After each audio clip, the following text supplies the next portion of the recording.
Okay, thank you. Welcome everybody to the September 21st meeting of the East Springfield Neighborhood Council Police and Board meeting. Kathy, you may have to speak up. To our side, but Haley was saying you're sounding kind of soft. Okay.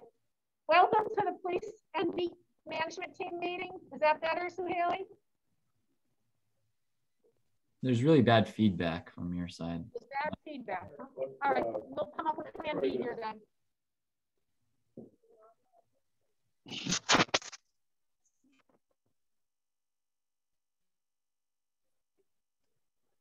So what do I have? We're using that one. Try that. Okay. Try it. Try that. Yes. Okay, this is a test. Can everyone hear me? Thumbs up if That's you can much hear better. me. Better? Okay, good. Okay, thank you. Okay, welcome to the East Springfield Neighborhood Council September meeting.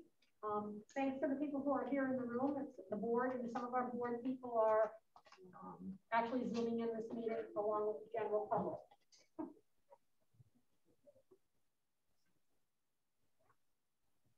Let's start this meeting, as we do all of our meetings, with the pledge to the flag. I pledge allegiance to the flag of the United States of America and to the republic for which it stands, one nation, under God, indivisible, with liberty and justice for all. Thank you.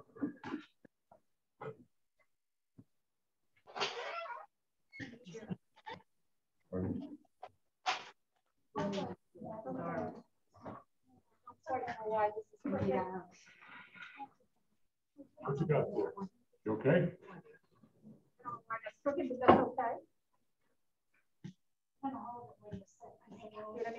But anyway, we do love our volunteers. If anybody is interested in volunteering for any of the activities that we are involved with, we would appreciate it. Give us a call, please, or email us.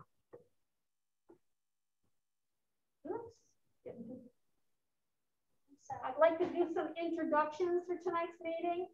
Because we're on Zoom and because we're in a big room, it's hard to know who's here.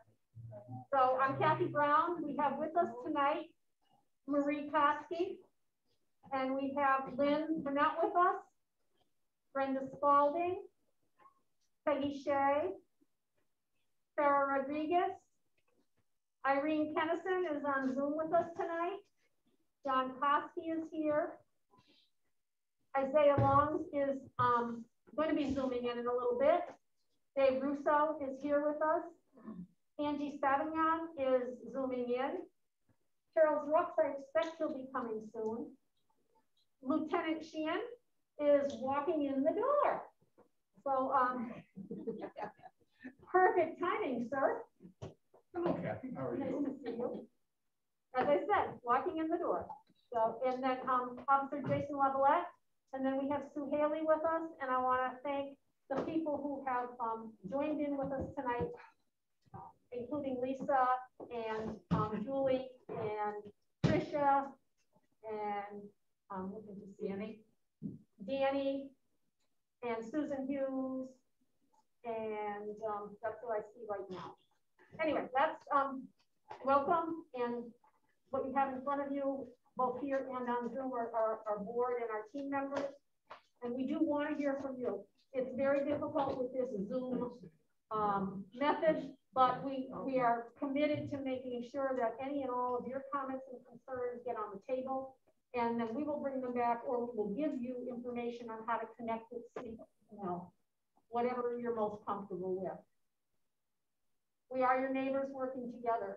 City services continue to operate. 311 is really a pretty good, good method. So please make sure you use it. This new format of just Zoom started in July. And if anybody is interested who's on or wants to share the Zoom link when you get it with any of your other neighbors, please do. We do put this on Nextdoor. We do put it on our Facebook page. And we email it to anyone anyone that we have an email for.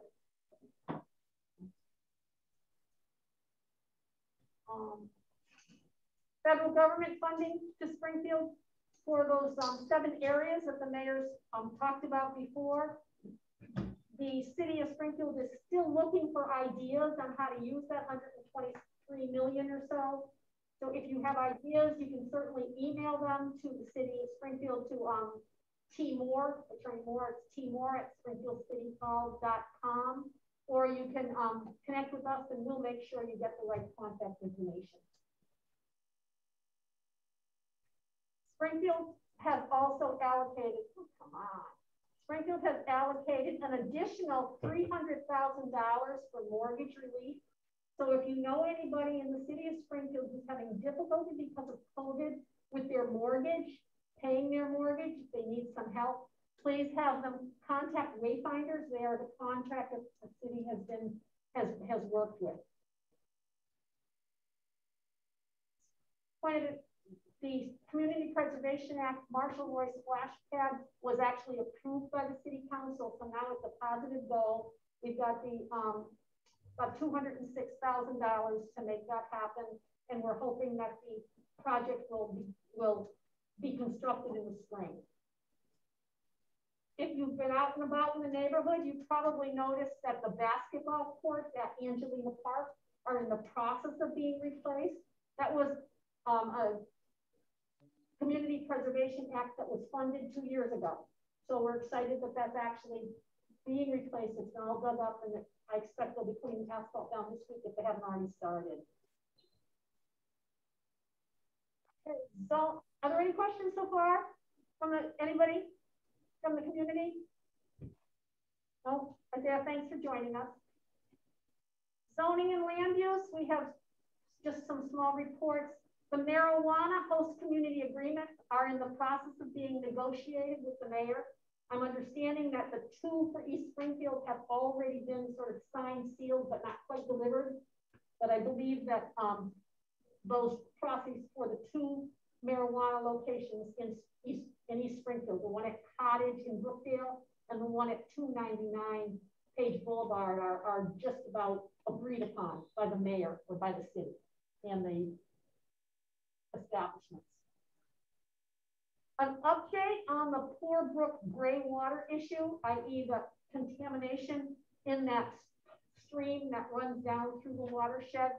We continue to work with the DEP and with the City of Springfield Water and Sewer and the Conservation Commission to see if we can't come to some resolution.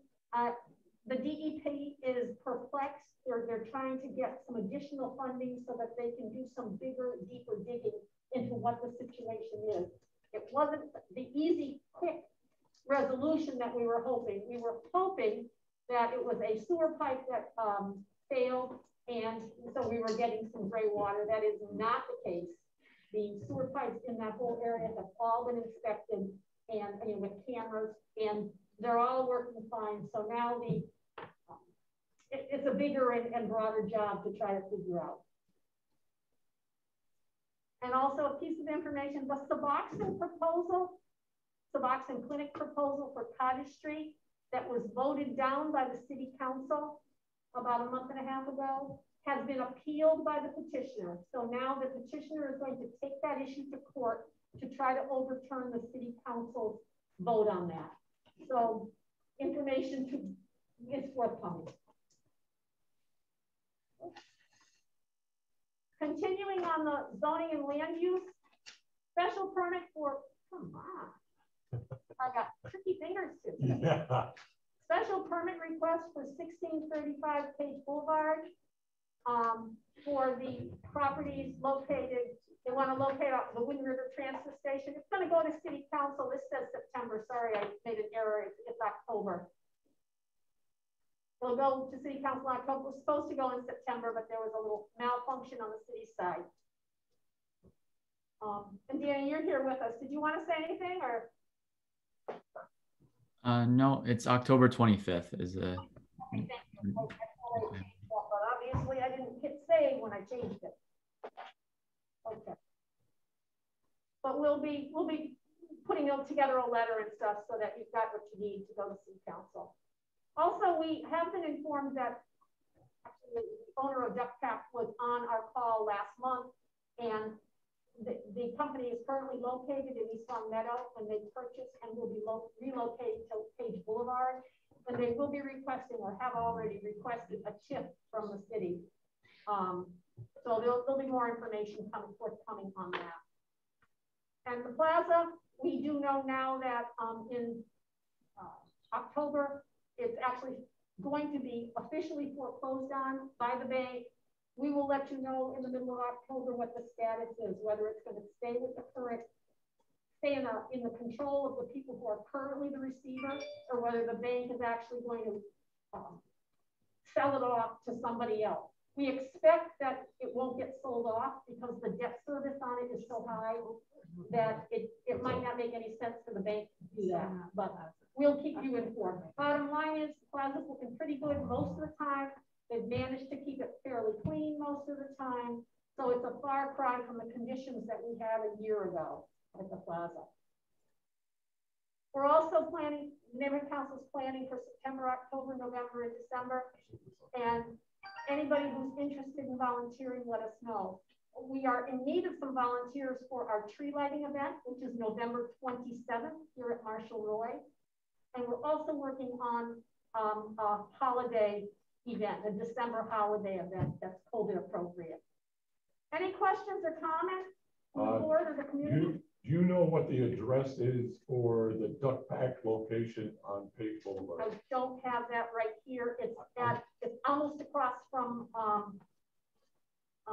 Angelina Park. it's right across from Angelina Park. It's that long building. I'm sorry, I just don't have that in my head right here. I had it, but I don't have it here. Oh, I thought I put it in the agenda. Okay. 11:25. 11:25?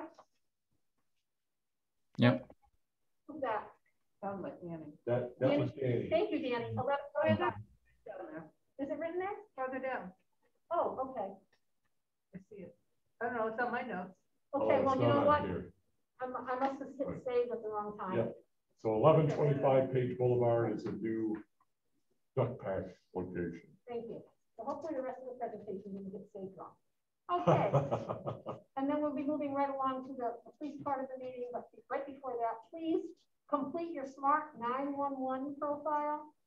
Go to the city website and you can fill it out. You can let the emergency responders know if you have particular situations in your house that would be helpful for them if they need to respond to your house and provide service. You are on oxygen, you need to have a generator, you have a child that has particular difficulties. So all of that information. So please do yourself a favor and go on and sign up for Smart 911. John? Yes, check your speed. Next event, a week from tomorrow on Page Boulevard, same location that we've been at for all of this year's check your speed events. We meet up at 2nd Street and we monitor speed from Birch Bend where the curve is down to 2nd Street. So that'll run from 4 to 5:30 a week from Wednesday, September 29th. What's December 29th? Mm-hmm. September 29th. September. What did we, yeah, okay, Yeah, good. that's right. Yep, September 29th. Yeah, it's crazy up in that corner. Yep, so we're thinking if we, focus our attention there, same time. I mean, we've been doing it on Mondays. We're going to do it on Wednesday this time. A lot of people are passing through that area at the same time. Yeah. So if they see us on a fairly regular basis at that location, it may leave a bigger impression. So we're kind of, we've decided to do that this year, a little different strategy to pick a location and repeat events there to get them. Yeah, because the last time we were there, it turned out to be a really good. Yes, we've actually, night. the past couple of times we've been there, we've actually had 2 traffic bureau police officers there checking speed in both directions. So it's been they've been very, very busy, very successful events, and we've been actually able to do both sides of the street. Yeah, I like it because the neighbors have been coming out also. Yes, yep, we were able Both to talk to sides, neighbors. which has been really good. Yes, yep. So hoping that repeat events there will make a bigger impression.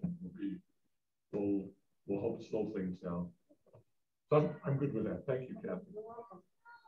Okay, this is our, go ahead, John. Very good. So we have with us, we're at our Sector C meeting.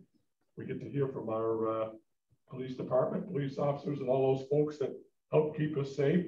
So welcome. We have Lieutenant Sheehan with us this evening. We have on Zoom, we have Officer Lavalette and Sue Haley Arce.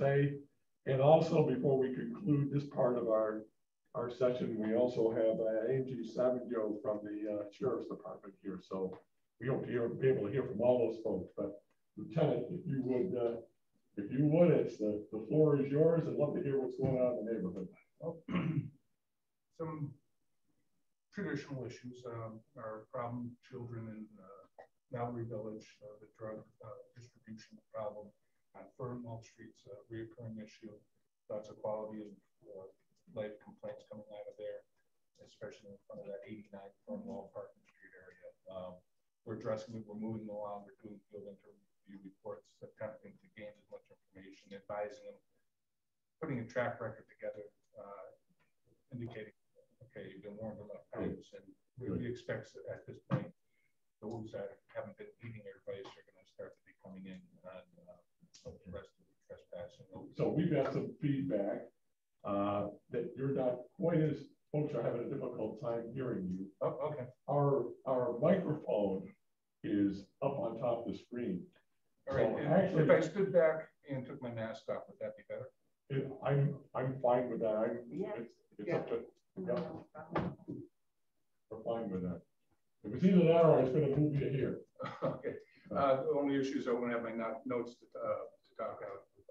But basically, quality of life issues in Mallory Village, Fernwell Street, especially the loitering, intoxication, drug dealing, being used, dealt with. We're doing field interviews, advising people, documenting it, in anticipation for those that don't heed our advice, will eventually start to make arrests or citations as deemed appropriate as we go forward.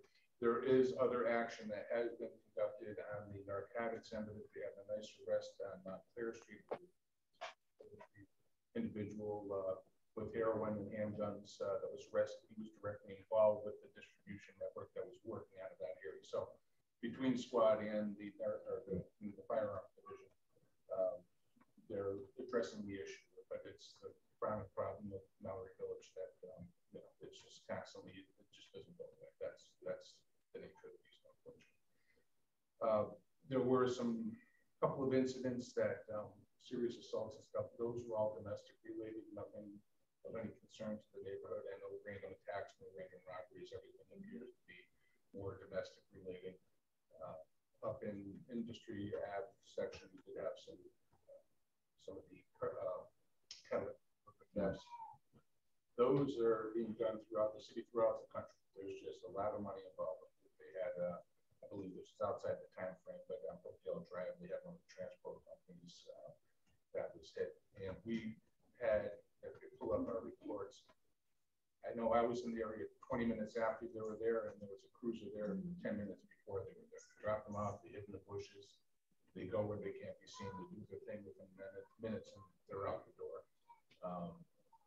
Somebody comes, picks them up, and they realize the coast is clear and there's not a cruiser there. Then they're out the door, and they made themselves $3,000, $4,000 for the night for 20 minutes worth of stealing other people's property. It's very lucrative business. There's lots of precious metals in the catalytic converters, and there's a market out there to purchase them into the black market and mining basically for the wars and precious metals.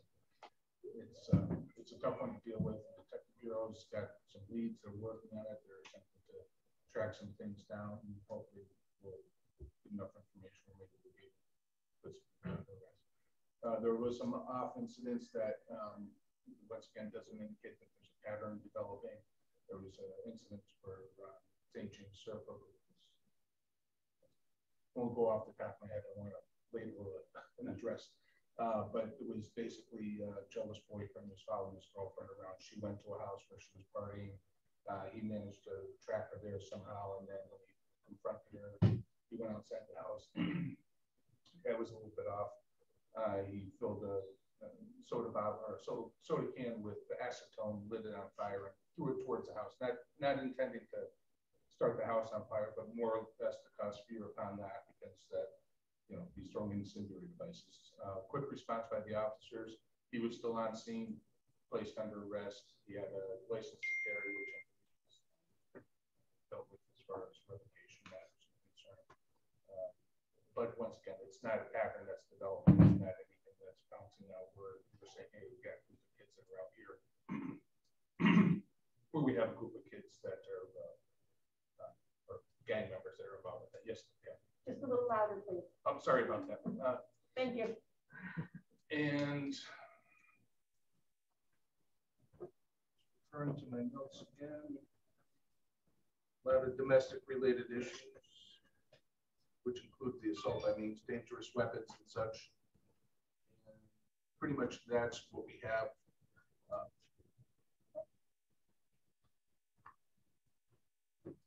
Are there any questions for the lieutenant?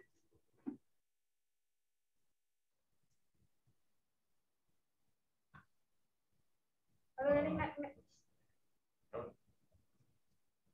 Oh, I'm just trying to find my cursor. It's disappeared. I gotta find the person. Where'd it go? Oh, there it There is. it is. There we are. Thank you. There. Just some chatter that's from our own experience living on St. James Avenue, and chatter that's come up during the month on our Nextdoor app. Just a lot of frustration with noise on the street. Noise being designer mufflers. Vehicles have mufflers designed to backfire, so they're either accelerating or decelerating. And music. Just there are just a lot. I say a lot when I'm home on weekends in particular. A lot is it's regular to have cars go by with windows down. And on weekends on St. James Avenue between St. James Boulevard and I-291 it just gets crazy. It really does. It's, you know, you always see that occasional person that accelerates out of the light and goes like crazy for the highway, but it's frightening on the weekends.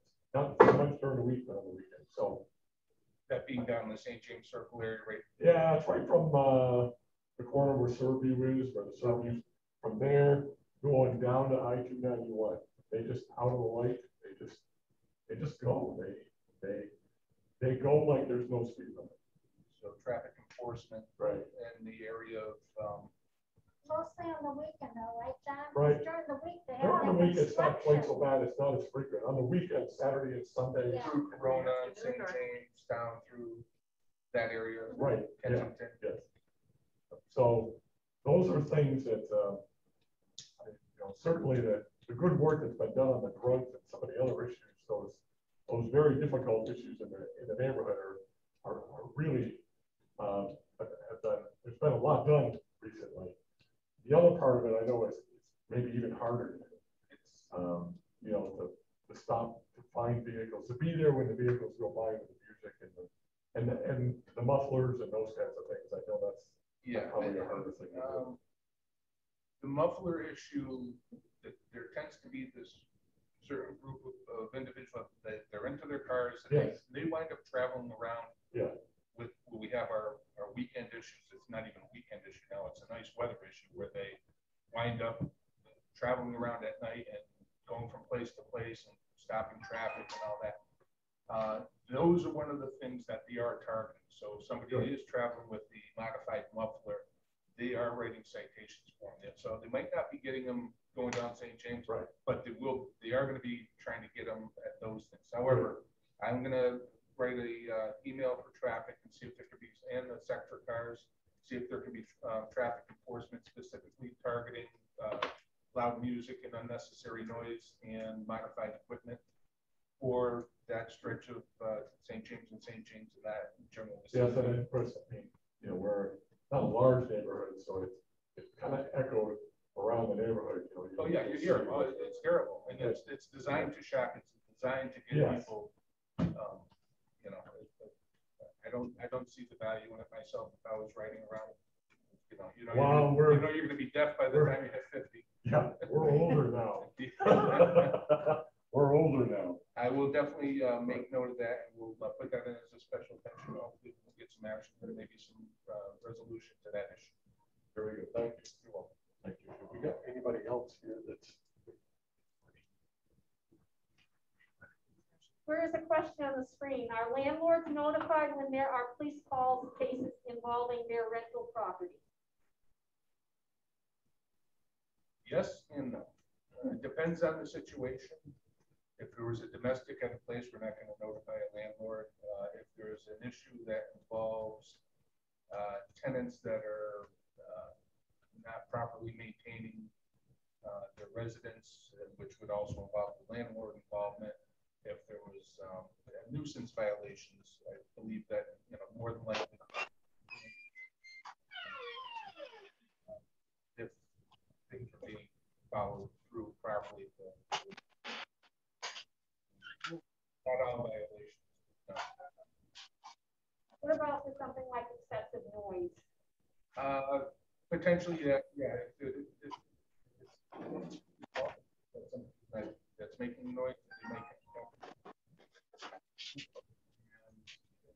One or two time thing you advise.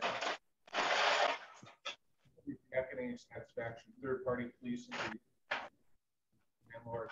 If the landlord's receptive to trying to, in their hands are for tenants, they can't just necessarily kick them out. That's unfortunately the way society is now. It's like you got a problem child, you can't get rid of them. So yes, potentially could help. Okay, would it be fair to say that if somebody who's watching, if somebody from the community is bothered by a particular situation or location, and if they think that contacting the property owner might be helpful, we should reach out to somebody to see, number one, if it's been done, and number two, steps could take to get the landlord notified. That's reasonable. They have the contact information themselves. They can notify themselves. They can feel free to contact them themselves anonymously if they choose to.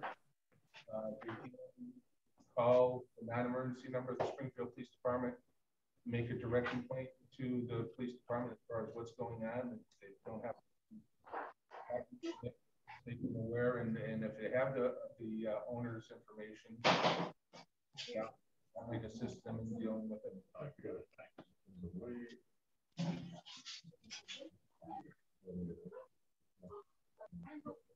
That needs to be. Yeah. Okay, so Julie got the answer. Yeah, I'm just trying to figure out you can mute everybody, but I'm not sure.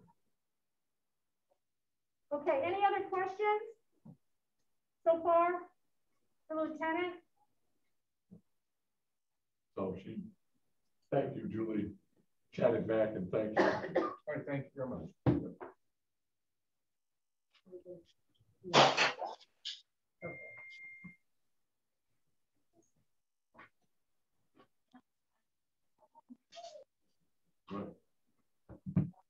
I can mute everybody. So no further questions. Well, I guess we have Officer Lavalette. If you could, I guess you're filling in for Officer Vasquez on our ordinance issues. Yes, sir. So first, I'd like to say hello to everyone. Good evening. Good evening. My name is Officer Lavalette. I work in the ordinance unit with Officer Vasquez, and I'm going to cover the meeting tonight for Officer Vasquez. He left me with a few talking points, and I'll read those in a second. My audio is really bad, so I wasn't really able to hear what the lieutenant was saying when he explained about a nuisance tenant as it pertains to a landlord. However, I can chime in, and I apologize if I'm repeating what the lieutenant said. It's just really hard to hear him. If it's a nuisance property and this is upon the community, you guys have to call in these loud noise complaints, and they have to be documented. Once they're documented, if it continues to happen, we can actually move against the landlord himself and deem his property a nuisance property and then fine him directly.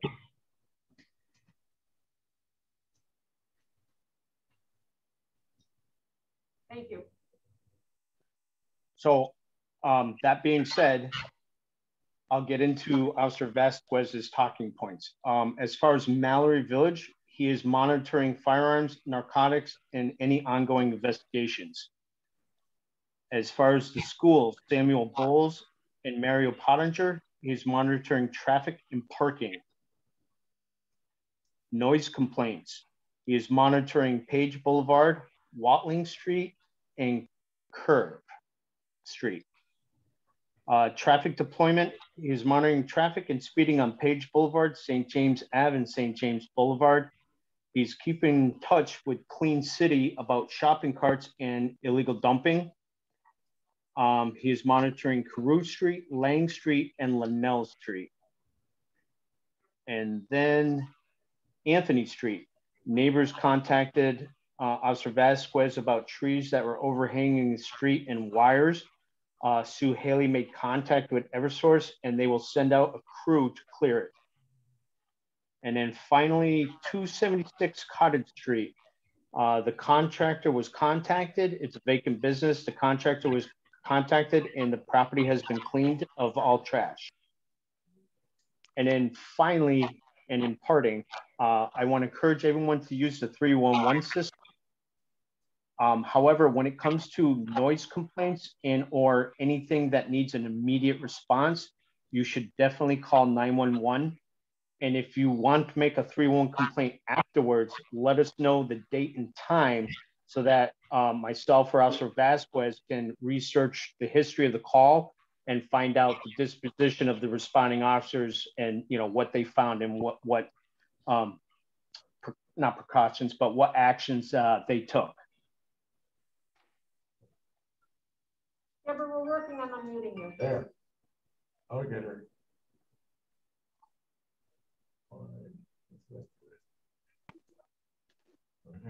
Hi.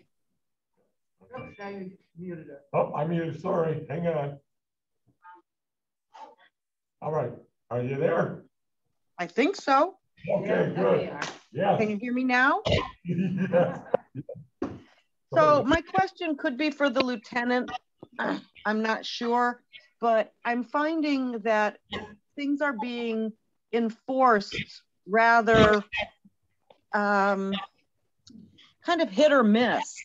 I complained about a sign on the tree belt across the street from my house, and it hasn't been moved off the tree belt.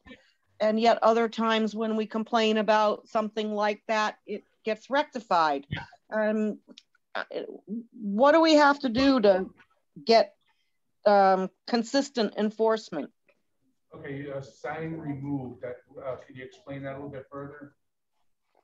Well, in this particular case, the duct cleaning company has a "we're hiring" flag, and they've stuck it on the tree belt. It was leaning over into the parking on the street, and they have straightened it up, but I asked them to move it in front of their building and get it off the public property.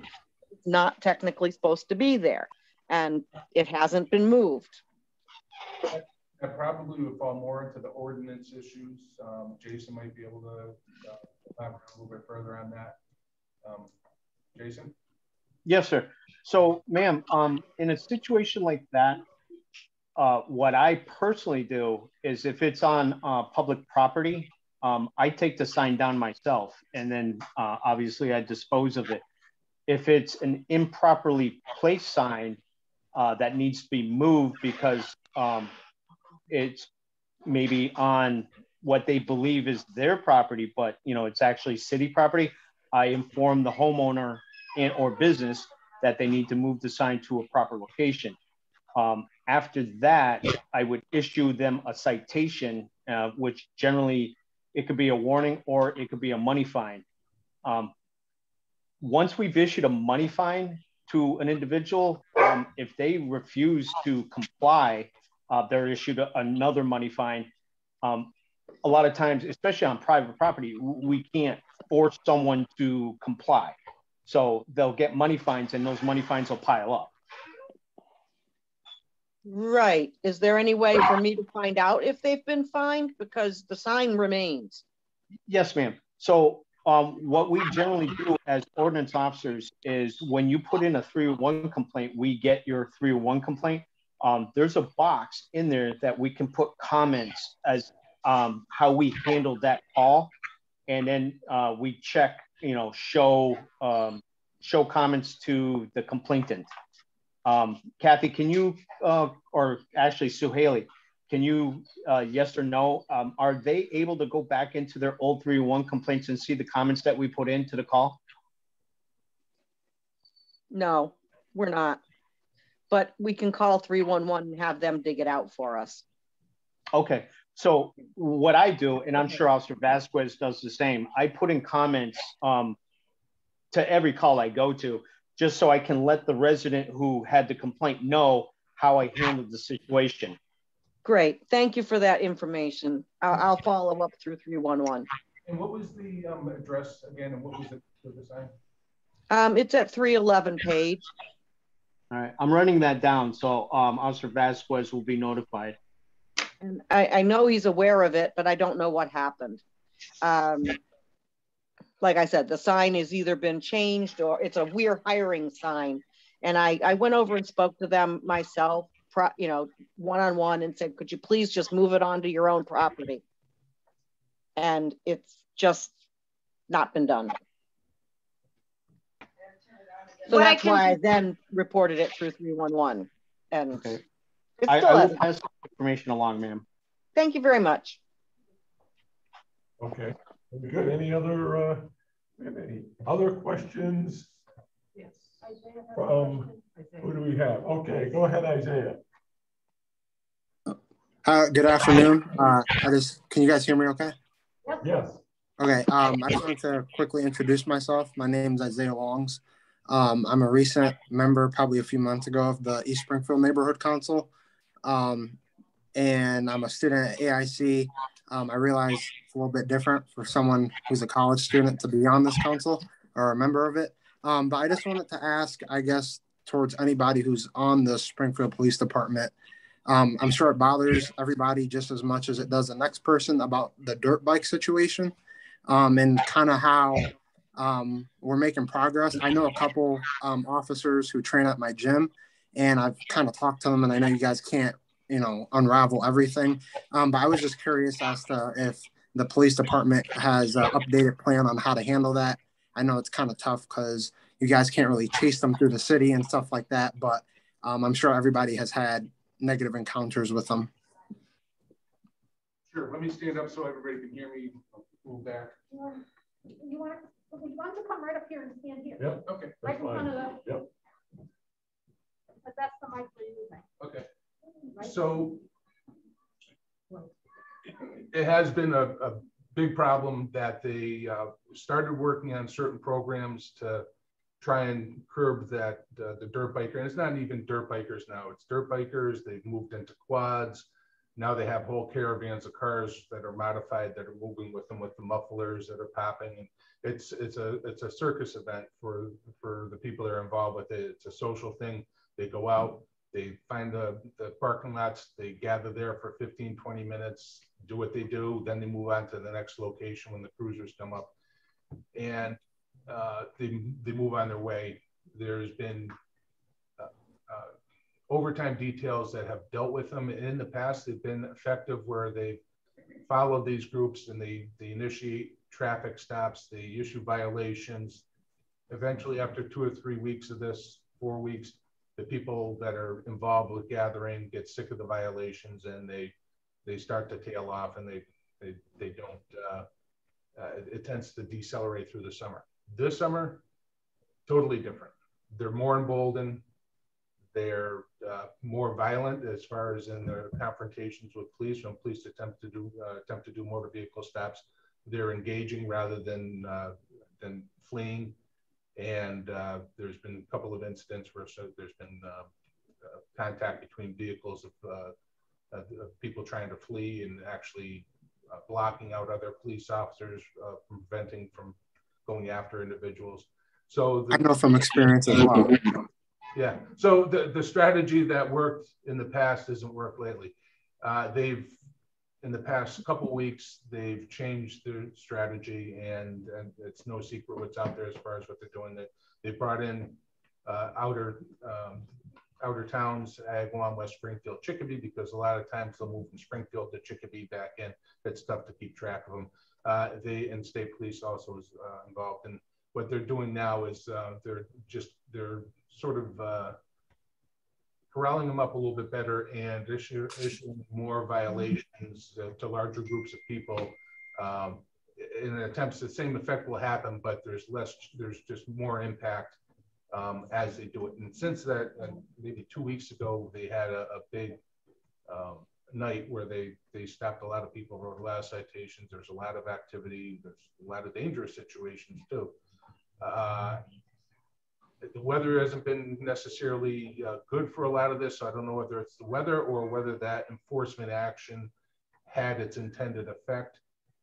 Maybe going into this weekend, we'll see if what the end result is if it pops up again.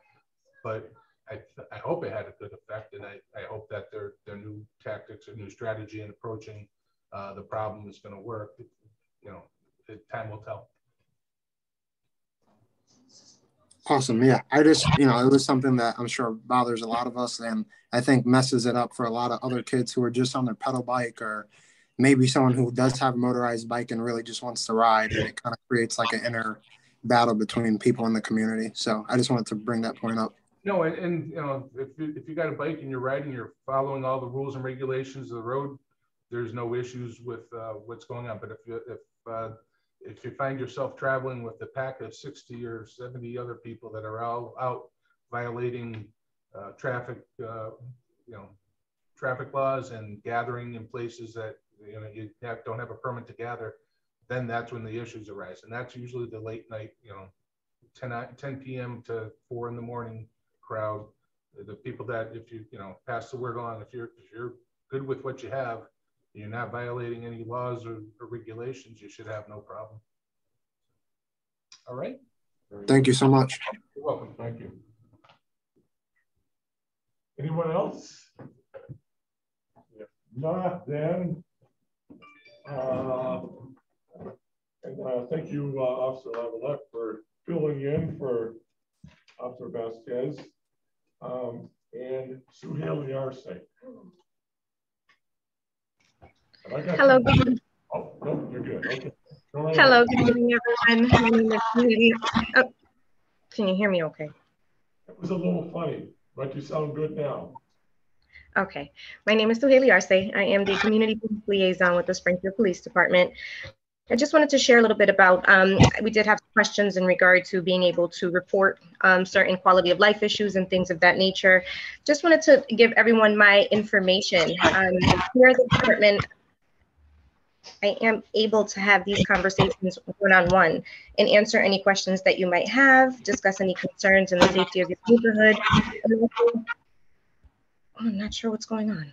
And also make sure that our ordinance officers are aware of this. So I know I sound horrible. So my information is right there on the chat. My direct contact is there so that we can discuss these issues. Officer Lavalette had a great point in regard to contacting non-emergency dispatch so that these situations can be documented. And my contact is there as well. So you have 3 different ways to get a hold of the Springfield Police Department to discuss these concerns. And also very quickly, we are looking for young people who might be interested in our cadet program. This is a job training program for individuals interested in a career in law enforcement. Registration did begin July 15th, but registration, the last day to register for this exam is October 2nd, and the exam date is October 16th. If anyone knows of any young people between the ages of 17 and a half and 23, who might be interested in this career, please feel free to reach out if you would like a flyer or additional information. I am sorry about what I might have sounded like, but thank you. Have a great evening. Yes, you too. Any questions for Sue Haley? Very good. And we want to make sure we hear from Angie Savigno, who's with us tonight representing the Sheriff's Department. Angie, do you have anything you'd like to share with us? Hello, everyone. Angie Savageau from the Sheriff's Department. I don't have anything formal to report. I am happy to be here and help out any way that we at the Sheriff's Department can. I know you were waiting on I spoke with Kathy, you were waiting on a curb appeal date from the city, and I believe we had talked about pushing that to the spring, and we'll work with the sheriff on getting that done in your neighborhood. That's good, very good. Any questions for Angie? If not, then Lieutenant, I'd like to thank you for being here tonight. Who did I forget? No, okay. Want to make sure we thank you for being here tonight. Thank you very much. So I think we're good, Kathy. It's back to you. Okay. This last screen that's on the screen. It's on the screen. Yes. There is a way to sign up for what is called those robocalls that you get to remind you of some of our meetings, also to remind you of emergency situations that are going on. If you are not signed up, if you do not get those robocalls from the city and you'd like to be informed of emergencies or other important information, it's right here on this screen under Everbridge. Yes. Get alerted about emergencies and other important community news and sign up. You can go on the computer if you have difficulty. Give either Sue Haley a call or give us a call. We'll help you figure out how to do it. Other than that, Kathy, I wanted not to forget Irene. Oh, Irene. Yes. Oh, I'm sorry, Irene. Yes, let's not forget Irene. Irene, let's put you on the floor now before we close the meeting. Hello, everybody. I just wanted to remind everyone that open enrollment starts October 15th through December 7th, and that's for anyone who has Medicare. Can everyone hear me okay? Yes. Okay. Yeah, so anyone who has Medicare, so this is the time to check your plans. We're already getting feedback that some prescription drug plans have tripled in price. So we just don't want people to get really comfortable with the idea that what they have today is going to stay the same for next year. These are all plans that will change, drug prices will change. We just want people to be really informed. There are also programs that we can help people sign up for that can help with prescription drug cost through the Mass Health program, so long as they have Medicare. You can contact the Shine office by calling 413-750-2893, or you can also call 311 if you don't have, didn't catch that number, and 311 will direct you back to the Shine office, Department of Elder Affairs. And so long as you let them know that you're having issues with your Medicare and that you need help. So if folks have questions, and for the officers, for any officers or state employees or federal employees that are watching, you have GIC insurance. The information may not apply to you, but it will apply to your friends and family members. Think of your parents, aunts, uncles, and even if they're out of state, we can help get you to the right place. Shine, it's called Shine in this state, but this particular program is available throughout the United States. And Guam and Puerto Rico. I'm sorry, I'm catching feedback, Kathy, from the mic over there. So I'm sorry if you folks couldn't hear that. Number's 413-750-2893, or if you're in Springfield, dial 311, and we'll get you the assistance that you need with your Medicare. Remember, it starts October 15th to December 7th, and that's so you can select plans for January 2022. Thank you. Thank you, Irene, and I'm glad we didn't forget you. Thanks. It is important, critical information, and I've only heard good things about the services that Shine is able to provide. Okay, if there are no additional questions, what I'd like to do is remind you that our next meeting will be October 5th, and you can contact us at contact@myesnc.com. Thank you very much for joining us tonight. Have a safe week. I'm going to close this meeting, and we're going to turn off the recording, please. Okay, and then